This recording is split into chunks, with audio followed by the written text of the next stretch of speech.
Um, when I regard myself as being very lucky, being one of the very lucky ones actually, because I, I've never not believed in God, even from a young age. Um, I always knew God was there because when I was very young, about 5 or 6 years of age, my mother taught me how to pray. You know, every night when we went to bed, we used to pray together, and it was only a short little prayer, but it was bless my mother and father, and bless, dear God, bless my brothers, which I named them. You know, I had three brothers, and I found that was a strong foundation as a young age, you know, to learn how to pray to God, and I always knew he was there. And and then from there, I started to go to Sunday school, very young, about 6 or 7. And when I went to Sunday school, I always thought I was going to meet God. I thought I was going to actually see him, you know.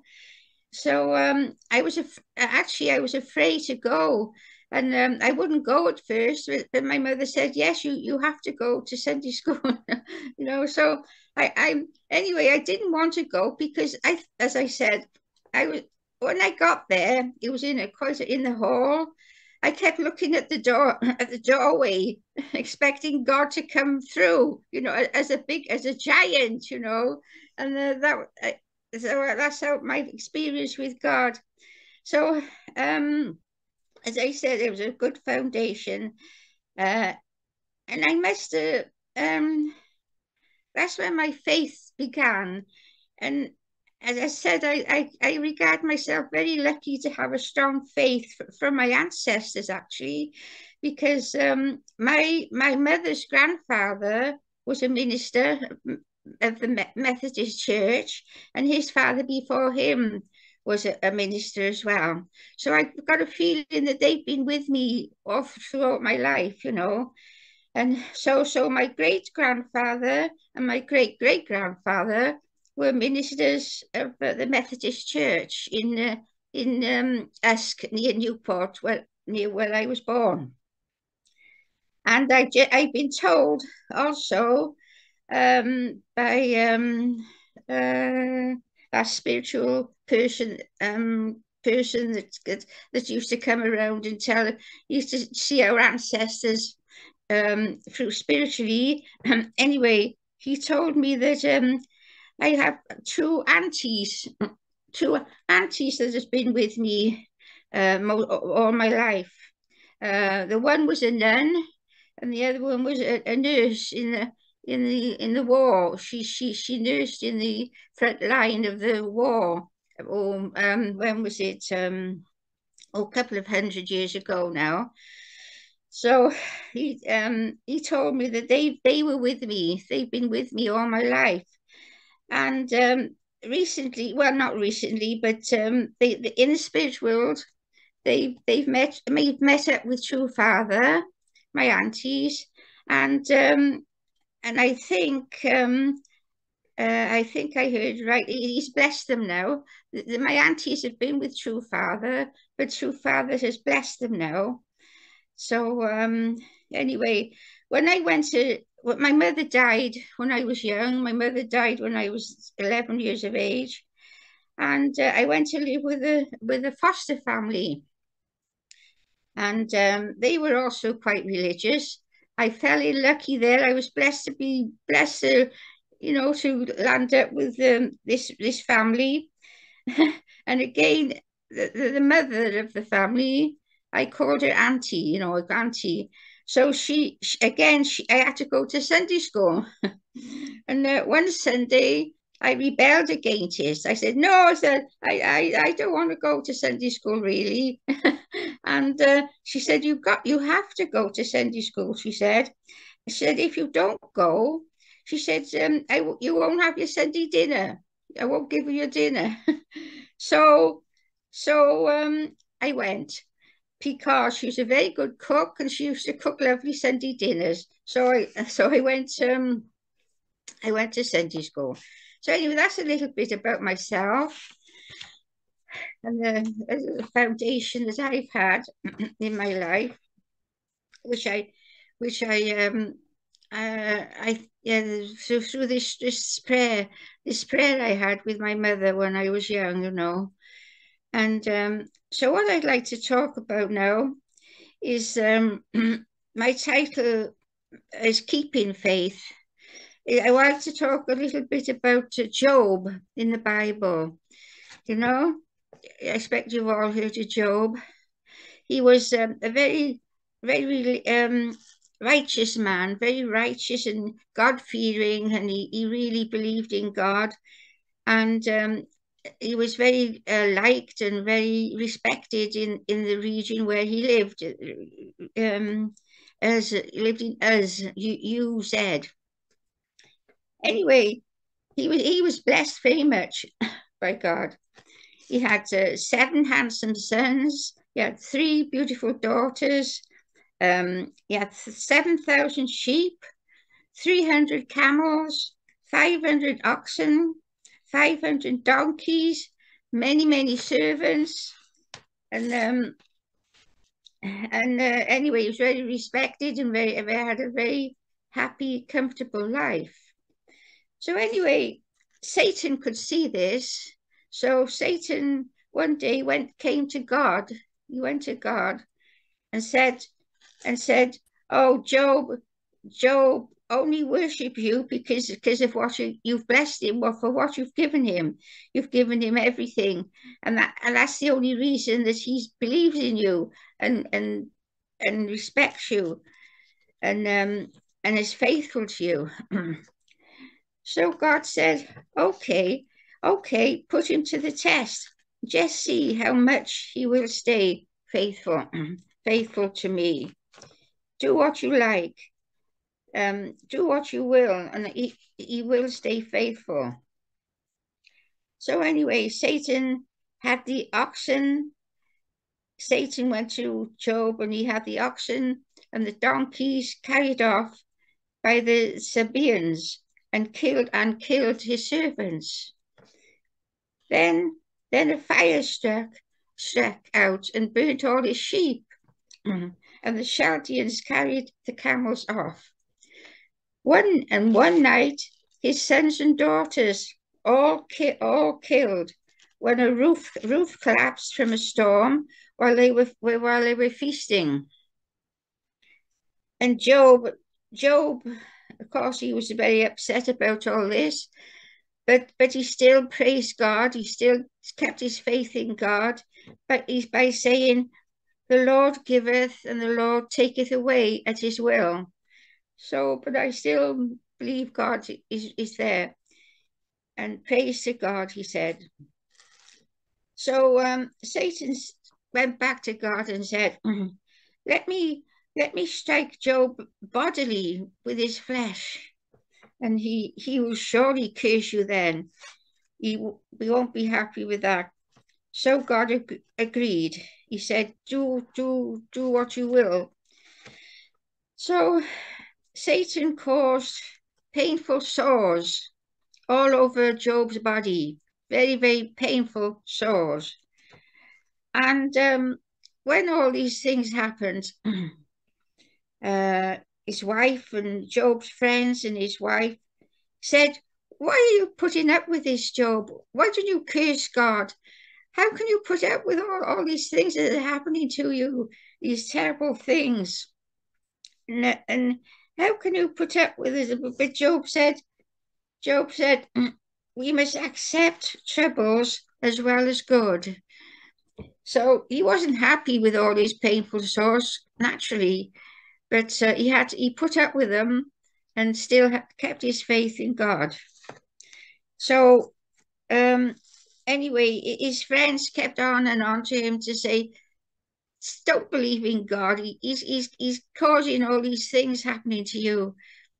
Curse him." So God wasn't pleased with Job's friends with saying that to him. So, but we were very pleased with Job because Job kept his faith in God, and Job sort of thought, well, there must be a reason why God is doing this to me. So left, Satan left Job, and God blessed Job again. And he by giving everything back to him, twice as much. He blessed Job, because he stayed faithful to him, and he gave back his handsome. He had 7 handsome sons, 3 beautiful daughters, and lived to see grandchildren, and he died at 140 years of age. So this is like the moral to Job's story. Whether it's literally true, I don't know, but it maybe is a moral to all of us that if we keep our faith, God will bless us in the end. God will bless us, yes, if we stay faithful, no matter how much we suffer. And in this world today, as there's a lot of suffering. Everything that's going on in the world today. There's a lot of evil, more evil coming into this world today.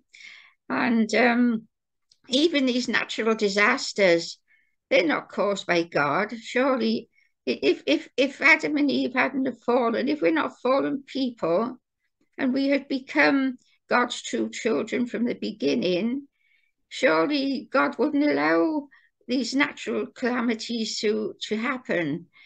So I think we're so far away. We're still so far away from God's ideal, from God's spirit, if you like.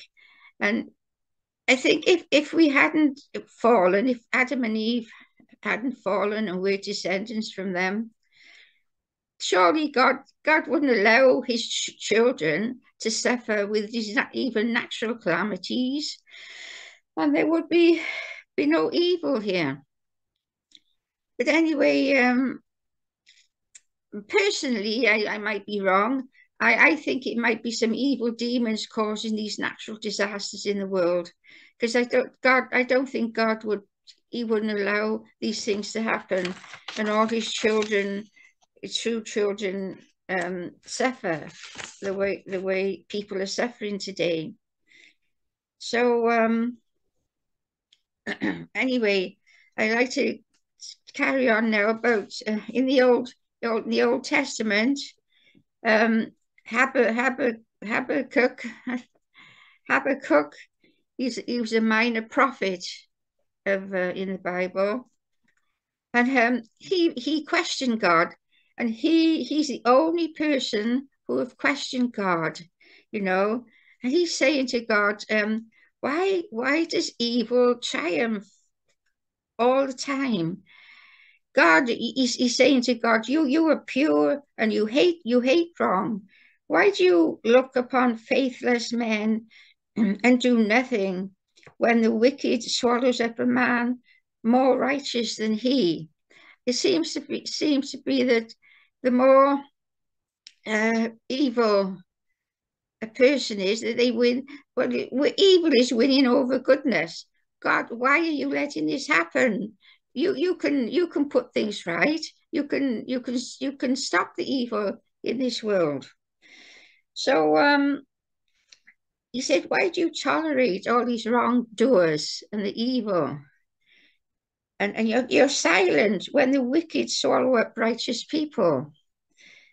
And then God answered him and said, Habakkuk, be patient, and his righteousness will live by his faith. If it seems slow in coming, wait, it will not delay. And the kingdom of heaven, I should imagine, it won't delay. It means it'll come. It will come, but you have to have patience. The earth will be filled with the knowledge and the glory of the Lord, as the waters cover the sea. The earth will be filled with the knowledge and the glory of the Lord as the waters cover the sea. Yeah, so there's a little bit I want to read here. Oh, I lost it now. Oh, I wanted to read a little bit from excuse wait, hang on, I'll have to find it now. I've lost the verses.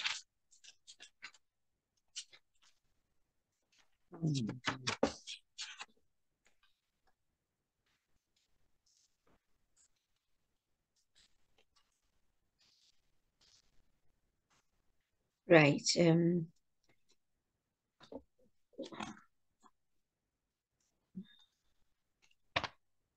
right, I've got it. Right, and then and then God answered, um, write down the write down the revelation and make it plain on tablets so that a herald may run with it. It speaks of the end of the world, and will not prove false. Although it linger, wait for it. It will certainly come and will not delay. And then God says, um, but woe to him who piles up stolen goods and makes himself wealthy by extortion. Woe to him who builds his realm by unjust gain and to set his nest on high. Woe to him who builds a city with bloodshed and the and establish a town by crime. And that my mind went back to Putin, Putin and these men of power and assassin and Hitler even, all these evil men.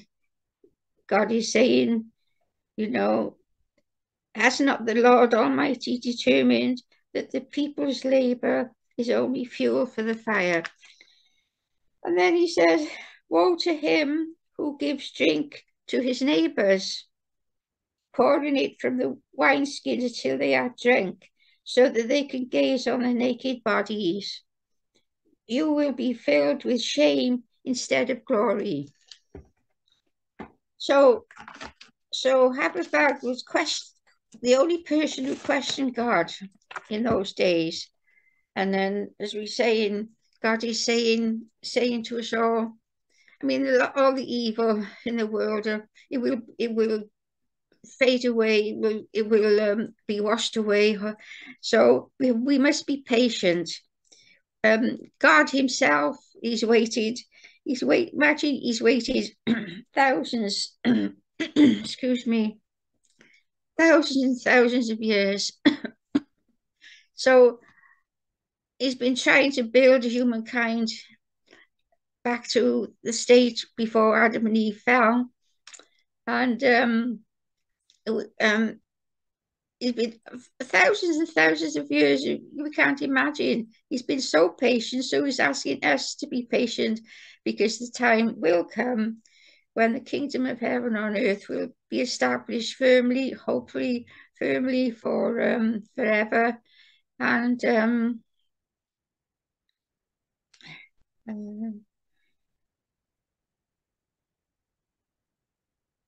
yeah, so that's it then, I think. The moral Job's for Job is no matter how much we suffer, if we suffer, we must still have faith in God, and we will come through. We will come through it, and God will bless us 10 times more. You will be thankful and bless us for staying faithful to Him and to true parents. Thank you.